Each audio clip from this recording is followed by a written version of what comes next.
Good morning, नमस्कार। मैं आपके साथ रंजना रावत और आप देख रहे न्यूज 18 बिहार झारखंड। 5 राज्यों के चुनाव के बाद बिहार में जातीय जनगणना होगी। मुख्यमंत्री नीतीश कुमार ने ये बात कही है। सीएम ने कहा कि सब लोग एकमत हैं और इसके लिए पूरी रणनीति बनाई गई है, लेकिन सरकार चाहती है कि सर्वदलीय बैठक में सब लोग अपनी राय रखें। कास्ट, सब कास्ट सहित हर चीज को देखा जा रहा है। सीएम ने कहा कि दूसरे राज्यों में क्या हो रहा है उससे कोई मतलब नहीं। हम लोग जातीय जनगणना को बहुत अच्छे तरीके से करना चाहते हैं और हर वर्ग के विकास के लिए जातीय जनगणना बेहद जरूरी है और ये काम काफी तेजी से और बढ़िया तरीके से कराया जाएगा। निश्चित रूप से हम लोग एक मत के हैं। निश्चित रूप से हम लोग चाहेंगे और राज्य सरकार की तरफ से करना चाहते हैं, तो इसके बारे में कोई चीज को ऐलान करने से बेहतर है सब लोग बैठ जाएं एक साथ। और जैसा हमने पहले भी 2-3 बार कहा है कि हम इसलिए चाहते हैं एक साथ बैठना लोगों का कि सबका आइडिया हम लोग अंदरूनी राज्य सरकार, हमने पहले भी आप लोगों को बता दिया है कि हम लोग उसके लिए पूरे तौर पर सक्रिय रखे हुए हैं कि कैसे कैसे एक एक चीज का, कास्ट, सब कास्ट, हर चीज के बारे में किसी दूसरे राज्य में क्या हो रहा है इस पर मत जाइए। उनका किस ढंग से हुआ, किस ढंग से नहीं हुआ, अपनी जगह। हम लोग तो बिल्कुल इसको बहुत अच्छे ढंग से करना चाहते हैं। तो वो करना चाहते तो क्या हड़बड़ी है, तो होगा ही नहीं का कहाँ सवाल पैदा होता है। तो हम लोग तो चाहते ही हैं। नहीं हो रहा ऑल इंडिया लेवल पर तो नहीं हो रहा, अब राज्य में तो हम लोग कर ही देंगे और राज्य में जो कर सकते हैं उनके हित के लिए और करेंगे। हमको नहीं लगता कोई दिक्कत आएगी, ये बात हो जाएगी। अभी कई राज्यों का चुनाव चल रहा, हो जाने दीजिए खत्म। सीएम नीतीश कुमार समाज सुधार यात्रा पर आज भागलपुर पहुंचेंगे, जहां वे भागलपुर और बांका जिले के जीविका दीदियों से संवाद करेंगे। मुख्यमंत्री के कार्यक्रम को लेकर तैयारी पूरी कर ली गई है। यात्रा को लेकर सूबे के मुख्यमंत्री नीतीश कुमार भागलपुर पहुंचेंगे और देख सकते हैं कि जिसको लेकर भागलपुर जिला प्रशासन की ओर से लगभग सारी तैयारी जो है वो पूरी कर ली गई है। हम आपको बता दें कि 13 जनवरी को मुख्यमंत्री समाज सुधार यात्रा को लेकर भागलपुर पहुंचने वाले थे, लेकिन कोरोना के कारण से जो है ये जो यात्रा है वो स्थगित कर दी गई थी। उसके बाद से जो है कोविड में जो है कोरोना की रफ्तार कम हुई है। उसके बाद जो है एक बार फिर से जो है 22 फरवरी को सूबे के मुखिया नीतीश कुमार भागलपुर पहुंचेंगे, जहां आप देख सकते हैं कि शहर के हवाई अड्डा मैदान में जो है भागलपुर जिला प्रशासन की ओर से लगभग सारी तैयारी जो है वो पूरी कर ली गई है। भागलपुर जिला प्रशासन की ओर से सुरक्षा व्यवस्था को लेकर तमाम जो कवायद है वो पूरी कर ली गई है और आप देख सकते हैं कि भागलपुर के हवाई अड्डा मैदान में किस तरह से जो है मुख्यमंत्री के आगमन को लेकर सारी तैयारी भागलपुर जिला प्रशासन की ओर से कर ली गई है। हालांकि देखा जाए जिस तरह से कोरोना की रफ्तार में जो है कमी आई है, उसके बाद से मुख्यमंत्री का एक बार फिर से समाज सुधार अभियान को लेकर उनकी यात्रा हुई है। 22 फरवरी को भागलपुर के हवाई अड्डा मैदान से फिर शुरुआत होगी। विकास कुमार सिंह, न्यूज 18 भागलपुर। कर्नाटक से चला हिजाब का विवाद बिहार के बेगूसराय तक पहुंच चुका है। पहचान के लिए बैंक कैशियर के जब युवती को हिजाब हटाने को कहा तो बाप बेटी ने बैंक में जमकर हंगामा किया। रिपोर्ट देखिए।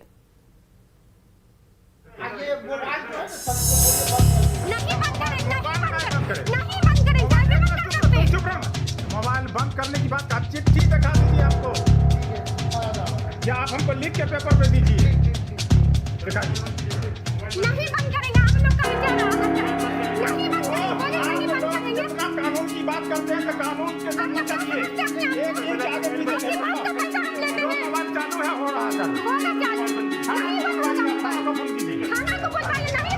कहते हैं कि ये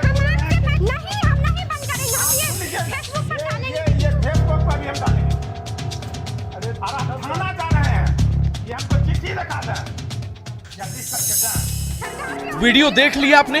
वीडियो में सुनाई दे रही आवाज भी सुन ली होगी। अब जानना चाहते होंगे कि आखिर मामला क्या है, तो आइए हम बता देते हैं। ये हमको चिट्ठी दिखा दें, जल्दी करके दें।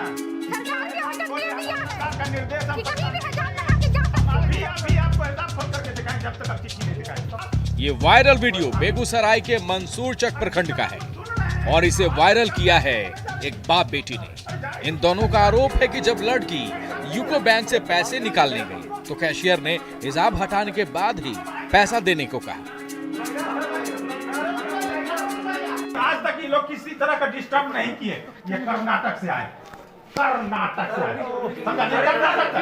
उंगली के नीचे करेंगे आप, उंगली के नीचे बात करती है, कर्नाटक से आए।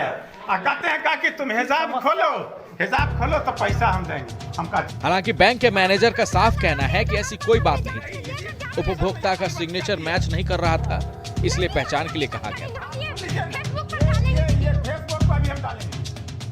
कि एक आइडेंटिटी के लिए सिर्फ बोला गया, क्योंकि सिग्नेचर में थोड़ा सा डिफरेंस था, तो सिर्फ बोला गया कि आप चेहरा दिखा दीजिए, क्योंकि हम आइडेंटिटी प्रूफ देखना चाहते थे इसके लिए। तो बस वही आइडेंटिटी प्रूफ देखने के लिए हमने उनको बोला था। ऐसा कोई हमसे, हमारा कोई हिजाब से कुछ ये नहीं है, कोई किसी का कोई लेना देना नहीं है। ये सच है कि मुस्लिम समुदाय की औरतें हिजाब पहनती है, लेकिन सवाल है कि बैंक में पहचान पूछने पर इतना हंगामा क्यों? हिजाब हटाए बिना कैसे होगी कस्टमर की पहचान? कोई और खाते से पैसे निकाल लेता तो क्या होता? न्यूज़ 18 के लिए बेगूसराय से संतोष कुमार की रिपोर्ट। मोबाइल बंद करने की बात, आप चिट्ठी दिखा दीजिए हमको, या आप हमको लिख के पेपर में दीजिए। चलिए, पूरी रिपोर्ट आपने देख ली। अब खबर के मायने को समझिए। हिजाब से ग्राहक की पहचान में दिक्कत हो रही थी और पहचान के लिए हिजाब को हटाने को कहा गया। महिला ने परिवार वालों को बुलाकर हंगामा कर दिया और कर्नाटक से शुरू हुआ हिजाब का जो विवाद है वो अदालतों में चल रहा है। तो पहचान के लिए हिजाब हटाने के लिए कहा गया और महिला ने परिवार वालों को बुलाकर हंगामा कर दिया। और आपको बताते चले कि कई संगठन छात्रों और युवाओं को आंदोलन में घसीटना चाहते हैं।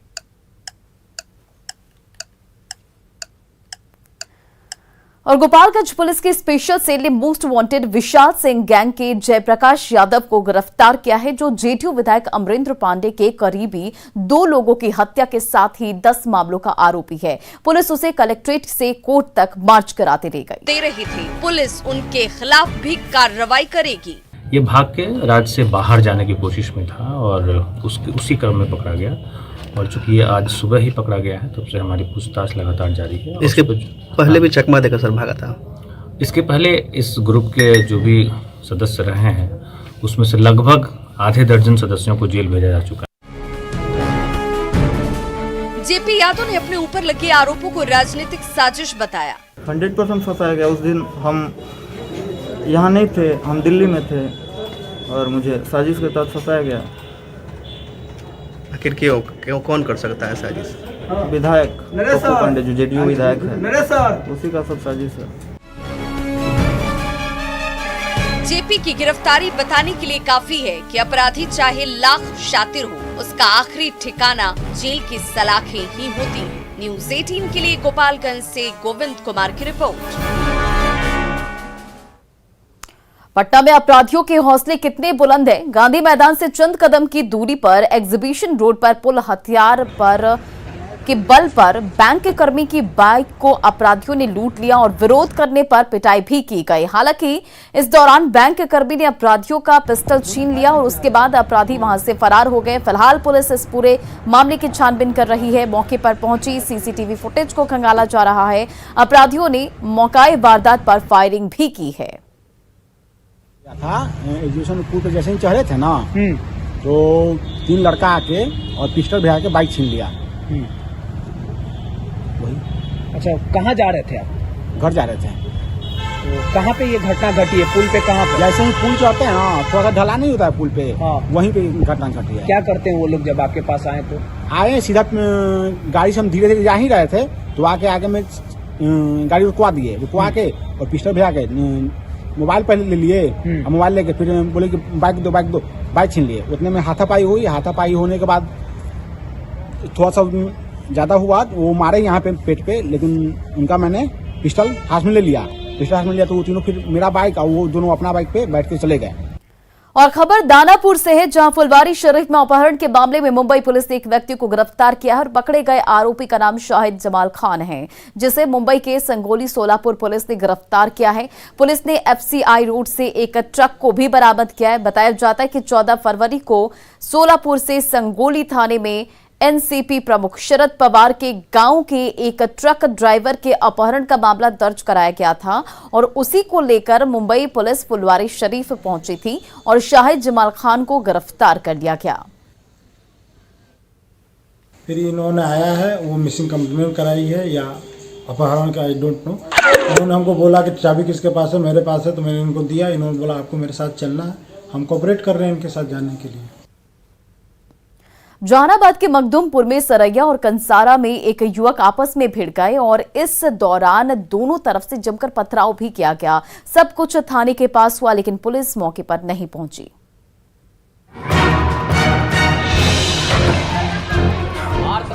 ईंट और पत्थरों से युद्ध सा छिड़ा हुआ है। एक गुट ने रोड़े बरसाए ही थे, जवाब में तुरंत पत्थर का टुकड़ा दंदनाता हुआ आ गिरा। देखते ही देखते चमचमाती सड़क पर ईंट और पत्थरों की बारिश होने लगी। ये नजारा है जहानाबाद के मखदूमपुर मार्केट का, जहां मामूली विवाद को लेकर दो गुटों के बीच सरेआम भिड़ंत होने लगी। गुस्से से आग बबूला पब्लिक ईंट पर ईंट बरसाने लगी तो उस रास्ते से गुजर रहे राहगीर जान बचाकर भागने लगे।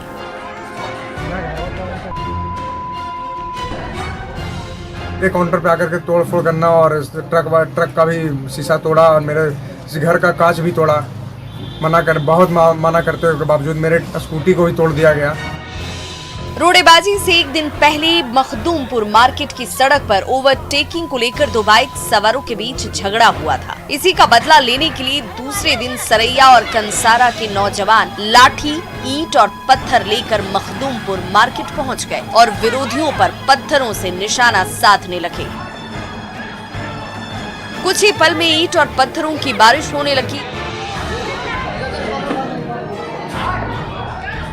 सरैया पर का था कुछ लड़के और कुछ कंसारा के लड़के थे।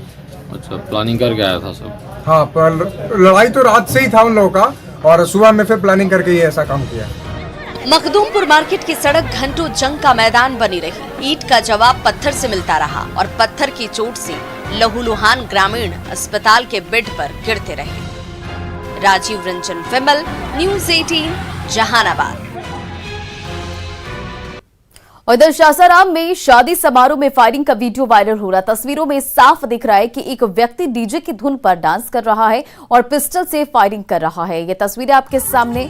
उसके साथ कुछ और लोग भी दिख रहे हैं जो उसे फायरिंग करने से रोकने की कोशिश करते हुए नजर आ रहे हैं। वीडियो 18 फरवरी का बताया जा रहा है और फायरिंग करने वाला रामपुर पंचायत की पूर्व मुखिया का पति बताया जा रहा है।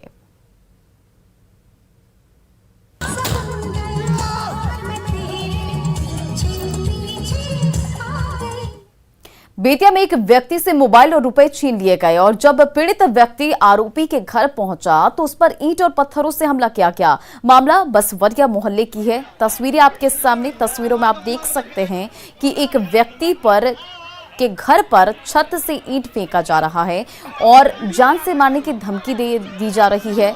बताया जा रहा है कि बरगछिया के रहने वाले मदन यादव से कुछ युवकों ने मोबाइल, घड़ी और 500 रुपए छीन लिए थे। अगले दिन पीड़ित ने उनमें से एक सऊद मियां को पहचान लिया तो अपना सामान मांगा। उसके बाद सऊद मियां ने उसे अपने घर आकर सामान ले जाने को कहा। जब मदन यादव उसके घर पहुंचा तो सऊद मियां ने ईंट पत्थर से हमला किया और स्थानीय लोगों के मुताबिक सऊद मियां आपराधिक प्रवृत्ति का है।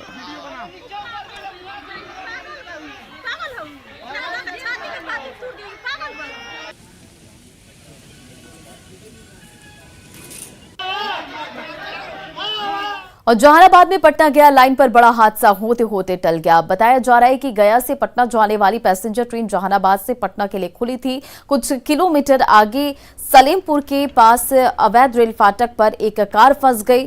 ट्रेन को नजदीक आते देख कार ड्राइवर कार छोड़कर वहां से फरार हो गया और कार ट्रेन की चपेट में आ गई और कार के परखच्चे उड़ गए। तस्वीरें आपके सामने। गनीमत ये रही कि ट्रेन की गति कम थी और 50 से 100 मीटर दूर जाकर ट्रेन रुक गई। की ट्रेन गया की ओर से पटना की ओर जा रही थी। क्रॉसिंग यहाँ अवैध रूप से है। जो गुमटी का बहुत ज़रूरत है। जो बहुत दूर दूर से यहाँ 10 किलोमीटर के दूरी से यहाँ गाड़ी क्रॉस होता है। तो यह गाड़ी छोटा कार था जो काला रंग का फंस गया था। जो ट्रेन से क्षतिग्रस्त हो गया। पटना गया ट्रेन आ रही थी। सलेमपुर गांव के पास एक अवैध रेलवे क्रॉसिंग पर एक छोटी गाड़ी आ रही थी इधर से पश्चिम की तरफ से और वो गाड़ी फंस गई।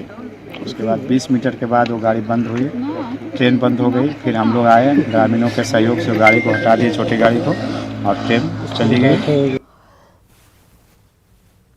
बिहार में कृषि रोड मैप की अवधि को बढ़ाकर 31 मार्च 2023 कर दिया गया है। कैबिनेट की बैठक में यह फैसला लिया गया। बैठक में 18 एजेंडों पर मुहर लगी। कैबिनेट ने सभी कृषि विश्वविद्यालयों में जैव प्रौद्योगिकी, वानिकी एवं कम्युनिटी साइंस के सब्जेक्ट में स्नातक स्तर पर छात्रों को कृषि स्नातक छात्रों के समान स्टाइपेंड देने का फैसला किया है। इसके अलावा मुंगेर के तारापुर में शहीदों की याद में हर साल 15 फरवरी को राजकीय समारोह का आयोजन करने का भी फैसला लिया गया है। बिहार पुलिस के ड्राइवर के खाली पदों में से 1255 पर आउटसोर्सिंग से सेना के रिटायर्ड ड्राइवरों की नियुक्ति की जाएगी। समग्र शिक्षा अभियान के तहत काम कर रहे शिक्षकों के वेतन के लिए 22 अरब 56 करोड़ से ज्यादा रुपए जारी किए गए हैं। साथ ही पटना के पाटलिपुत्र बस टर्मिनल के विस्तार के लिए पटना में 5 एकड़ जमीन के अधिग्रहण का भी फैसला लिया गया है। 18 प्रस्ताव। पहला, कृषि रोड मैप के कार्यान्वयन की अवधि 31/3/2023 तक कृषि विभाग का है। राज्य स्थित कृषि विश्वविद्यालयों में जैव प्रौद्योगिकी, वानिकी एवं कम्युनिटी साइंस विषय में स्नातक स्तर पर नामांकित छात्रों को कृषि स्नातक छात्रों के समान स्टाइपेंड प्रदान करने की स्वीकृति के संबंध में। उधर पटना के मनेर का रहने वाला शुभम मिश्रा मेडिकल की पढ़ाई करने के लिए पिछले साल यूक्रेन गया था, लेकिन अब युद्ध के खतरे को देखते हुए वह वापस लौटना चाहता है। शुभम एम्बेसी में भी गया, लेकिन एम्बेसी से खास कोई सहयोग नहीं मिला। शुभम के माता पिता भी परेशान हैं और माता पिता ने प्रधानमंत्री नरेंद्र मोदी और बिहार के सीएम नीतीश कुमार से बेटे के सकुशल वापसी की गुहार लगाई है। शुभम पिछले साल ही यूक्रेन खरसीवा नेशनल मेडिकल कॉलेज में एडमिशन कराया था। बात होता है तो डरा जैसा बात करता है। कल हम लोग देखे कि एक स्कूल पर बम गिरा हुआ है, उसके बच्चा से बात किए तो लगा कि डर जैसा लगा, तो हम बोले कि तुम चले आओ। तो वहाँ से आने में वो बच्चा अपना जहाँ तहाँ मैंने कोशिश कर रहा है। सरकार का एम्बेसी जो है वहाँ भी गया वो अपना बात करने के लिए, वहाँ से कोई मदद नहीं मिल रहा है बच्चे को। मेरा बच्चा यूक्रेन में मेडिकल की तैयारी करने गया था। मेरा बच्चा 2 देश में जंग छिड़ी हुई है, रूस और यूक्रेन में। मेरा बच्चा खारकी कॉलेज इंटरनेशनल स्कूल में पढ़ता है, वहाँ पर कॉलेज में, और मेरा बच्चा वहाँ पर फंसा हुआ है। सरकार से मेरा अनुरोध है कि मैं किसी तरह मेरा बच्चा के वहाँ से वापस लाया जाए जल्द से जल्द। गया पुलिस ने सोना कारोबारी से लूट के मामले में 24 घंटे के भीतर खुलासा कर दिया है। साथ ही 3 अपराधियों को भी गिरफ्तार किया है। चंदौती थाना क्षेत्र के जमुने के पास अपराधियों ने उस वक्त सोने चांदी से भरा थैला छीन लिया था जब वो दुकान खोल रहा था। पुलिस ने पहले एक युवक को हिरासत में लिया और फिर उससे पूछताछ के बाद 2 और लोगों को जहानाबाद से गिरफ्तार किया गया। पुलिस के मुताबिक लूटे गए सभी गहने बरामद कर लिए गए हैं। चंदौती थाना अंतर्गत एक ज्वेलरी की दुकान के सामने से ज्वेलर का सोना चांदी वाला बैग छीनकर अपराधीगण भाग गए थे। उसमें एक की गिरफ्तारी कल घटनास्थल के आसपास से ही हो गई थी। पुणे में ड्रोन से शराब की तलाश की जा रही है। 4 दिनों में जिले के कई इलाकों में ड्रोन से शराब की भट्टियों की तलाश की गई और उन्हें ध्वस्त किया गया। उत्पाद विभाग और डॉग स्क्वाड की टीम ने गांव-गांव जाकर तलाशी ली। उत्पाद अधीक्षक ने बताया कि दियारा इलाके में 5,000 लीटर शराब नष्ट की गई है, जबकि रुपौली में 8,000 लीटर देसी शराब बरामद की गई है। दियारा इलाका में जो अवैध चुलाई के भट्टी है उसकी जानकारी लेने के लिए दुर्गम क्षेत्रों में ड्रोन के द्वारा उसका इमेज लिया जाता है।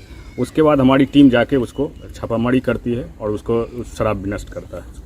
इस तरह से पिछले 4 दिनों से हमने धमदाहा के क्षेत्र में और अकबरपुर ओपी क्षेत्र में भारी मात्रा में अवैध चुलाई शराब के अड्डे को। और फिलहाल इस बुलेटिन में इतना ही। बने रहे आप न्यूज़ 18 बिहार झारखंड के साथ।